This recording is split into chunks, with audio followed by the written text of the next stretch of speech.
Ito nga yung unang araw ko nga dito sa Pilipinas. Dami agad ganap at nangyari nga na nakakamiss talaga dito sa Pilipinas. Namiss ko yung mga pagkain dito kaya tara samahan mo ako mag food trip. So ayun nga, kahit wala akong pera, ini-enjoy ko lang yung mga pagkakataon na hindi ko nagagawa noon. Dito ko na-realize na hindi palaging tungkol sa trabaho ang buhay. Enjoy din tayo paminsan-minsan. Ito yung mga bagay na hindi ko man lang naranasan nung nasa Korea pa ako. Kaya tara guys, samahan nyo ako. Pagkalapag ko nga dito sa Pilipinas ay nahanap ko na agad yung mga pagkain dito sa Pilipinas. Talaga naman ay sobrang namimiss ko. Dahil nga wala nga yung mga ganitong pagkain doon sa Korea. For only 120 pesos guys.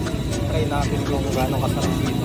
Marami namang pagkain doon, kaya lang hindi nga katulad ng pagkain dito sa Pilipinas na nakasanayan ko. Katulad na lang ng pritong manok, samgyupsal at odeng. Pero joke lang, namimiss ko talaga yung mga pagkain dito sa Pilipinas, kagaya nga ng balot, iba't ibang klase ng mga street food. Kahit sa mga ganitong mga simpleng bagay man lang ay maitreat ko yung sarili ko. Bali nga ay nagpunta din pala ako sa salon dahil magpapagupit ako. Plano ko nga din na magpa-foot spa. Never ko nga na-try ito sa buong buhay ko. Ganito pala yung pakiramdam na tinatrato mo yung sarili mo na parang tao, hindi parang robot nga. So paano ba yan mga guys? Hanggang dito na lang yung ating kwentuhan dito sa video na to. Maraming salamat sa panonood. Annyeong!